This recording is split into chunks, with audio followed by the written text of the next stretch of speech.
इस खबर को आप ज़्यादा फैलाइएगा ताकि ये आवाज़ हमारे आवाम तक पहुँचे। साथियों नमस्कार, मैं दीप सातुड़ी और आप देख रहे हैं पुनः गाँव की ओर। आखिर क्यों कहता हूँ, जाना जाए कोई और वहाँ जाएगा पुनः गाँव की ओर। और इस वक्त मैं फिर टेहरी कलेक्ट्रेट में हूँ और यहाँ पर मेरे पीछे आप देख पा रहे होंगे कुछ लोग स्पेशली पहुँचे डोबरा गाँव से। जैसे कि आप जानते हैं कि डोबरा चांटी पुल जो है बड़ा फेमस हो चुका है। आज लोग देश से विदेश से यहाँ घूमने भी आते हैं, लेकिन स्थानीय लोगों को यहाँ पर कोई रोज़गार की सुविधा नहीं है। स्थानीय लोगों की मांग है कि यहाँ पर जो है एक बोटिंग पॉइंट खोला जाए, बड़ा सा बोटिंग पॉइंट खोला जाए जिससे कि यहाँ के स्थानीय लोगों को रोज़गार मिल सके। तो चलिए हम भाई साहब से बात करेंगे, क्या कुछ कहना है उनका इस विषय पर। जी नमस्कार, मैं भरत सिंह रावत तल्लाउप्पू से हूँ। मुद्दा रोज़गार से जुड़ा हुआ है। हम देख रहे हैं झील 2005 में टनल बंद हो गई थी और तब से झील बनना शुरू हो गया था। 18 साल बीत चुके हैं और जितना स्कोप टिहरी झील में रोज़गार के थे उतनी सरकार की उदासीनता के चलते अभी तक साकार नहीं हो पाए। बामुश्किल 2016 में काफ़ी वहाँ पे कुछ लोगों के सहयोग से, व्यक्तिगत सहयोग से कोटी का जब बोटिंग पॉइंट स्टार्ट किया गया था, अपने खर्चे से रिस्क लेके वहाँ पे बोटें डाली गई थी। तो तब उसका जब काम शुरू हुआ तो आज आप देख रहे हैं कि कम से कम मेरा मानना है 500-700 घरों के चूल्हे उस बोटिंग पॉइंट से जल रहे हैं। बिल्कुल ठीक इसके बाद जो सबसे बड़ा स्कोप अब इसके बाद जो बोटिंग पॉइंट खुलने का है वो डोबरा में है, क्योंकि डोबरा में बहुत चर्चित जो है अपनी चमचमाती हुई लाइटों से जो प्रसिद्ध डोबरा चांटी पुल है उसमें सैकड़ों पर्यटक प्रतिदिन आते हैं।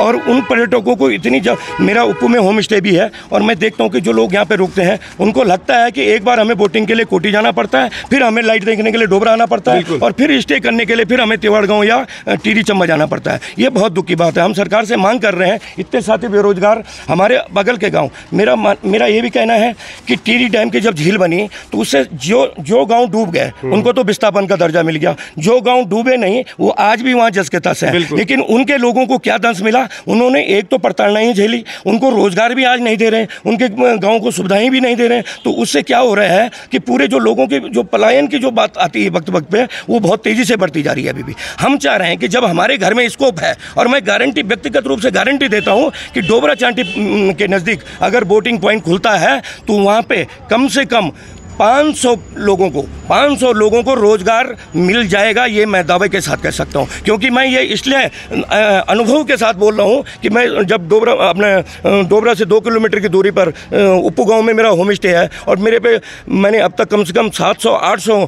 पर्यटकों को सेवाएं दी है। तो जब उनके मैं मुंह से सुनता हूँ तब मेरे को लगता है कि वाकई ये बहुत बड़ा एक हमारी मांग है। और मज़े की बात मैं आपको एक चीज़ और बताऊँ, डोबरा एक ऐसी जगह बोटिंग पॉइंट, वहाँ पे डोबरा से सिराई की ओर एक पुरानी रोड पहले से ही आ रही है, जो हमारी पुरानी रोड थी। हमें उसमें बहुत ज़्यादा सरकार को पैसे खर्च करने की भी जरूरत नहीं है। उसी रोड को थोड़ा ठीक ठाक करके उसमें ब्लेड लगा के फिलहाल हम वैकल्पिक रूप में एक जेटी डाल के और 5-7 बोटों को स्टार्टिंग के में करके हम वहाँ पे बोटिंग बॉटिंग का संचालन कर सकते हैं। हम सरकार से मांग करते हैं कि फिलहाल ज़्यादा नहीं, अगर लगता है कि वहाँ पर क्या है उसका क्या प्रभाव। अभी आपने पिछले कुछ वक्ताओं से सुना होगा कि उन्होंने कहा कि जब डोबरा में बोटिंग पॉइंट खुलेगा तो कोटी के बोटिंग पॉइंट पर फर्क पड़ेगा।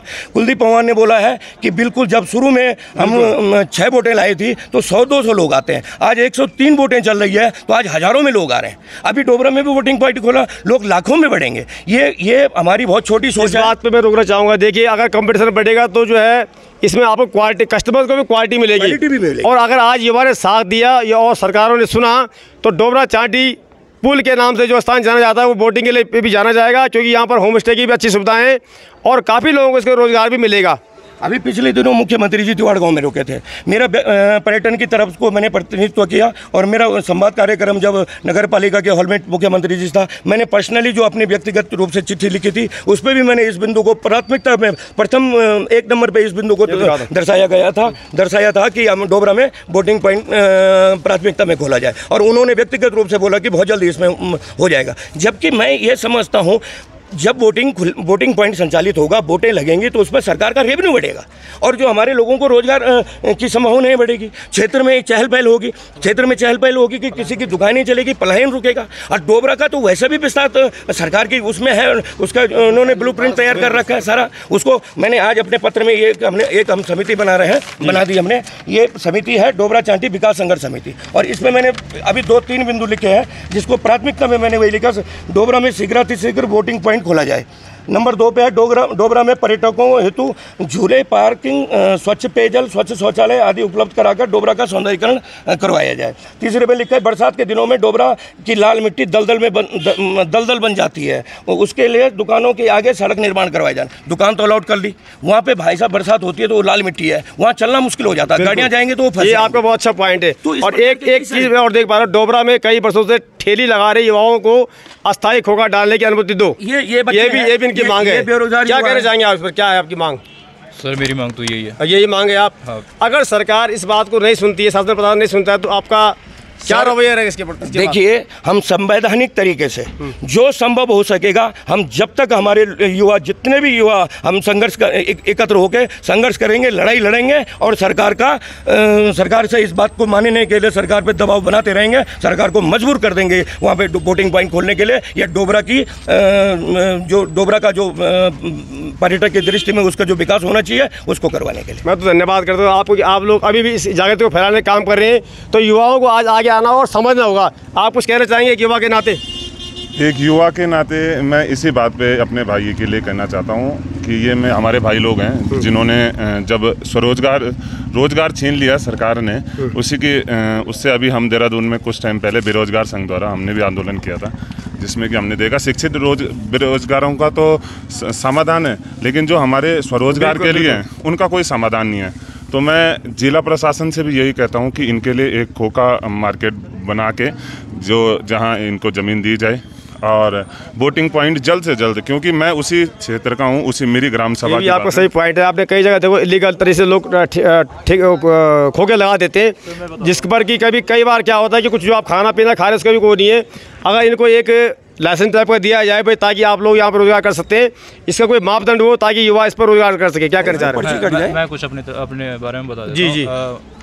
हम एक्चुअली आए थे, हम जब लॉकडाउन लगा था, तो मैं शेफ़ हूँ एक्चुअली, तो उसके बाद लॉकडाउन लग गया तो कुछ रोज़गार को था नहीं, तो हम उसके बाद लाइटें भी वहाँ पे चालू होगी, तो हमने वहाँ पे, यहाँ की भाषा में ठेली बोलते हैं, वैसे कैफ़े बोलते हैं हमारी भाषा में। बिल्कुल, कोई बात नहीं, आप बोलिए। कैफ़े बोलते हैं, तो कैफ़े स्टार्ट किया, तो वहाँ पे सब कुछ ठीक ठाक ही चल रहा है।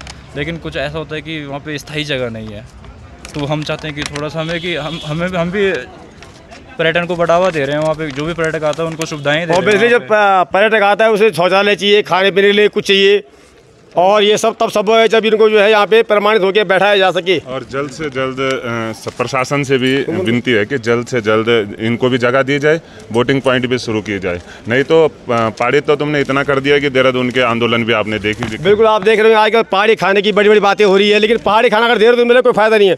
पहाड़ी खाना अगर पहाड़ में आके खाना पड़े तो वो एक बहुत बड़ी बात। आप कुछ कहना चाहेंगे? यही कहना चाहूँगा कि जितने वहाँ पहले के दुकानदार थे या जो अभी हैं, जिला पंचायत के द्वारा ऐसी व्यवस्था बनाई जाए कि उनको एक तरफ ही रखा जाए, और उनका चाहे रसीद कटे चाहे कुछ हो, और उनको रोजगार स्थायी समाधान दिया जाए।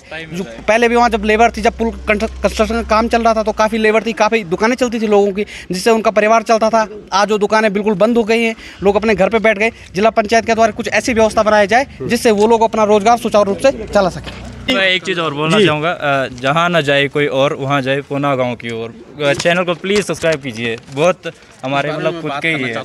अच्छा, मैं भी कोशिश करूँगा कि आपके पॉइंट पर आने की। बिल्कुल। धन्यवाद आपका पुना गांव की ओर का चैनल का।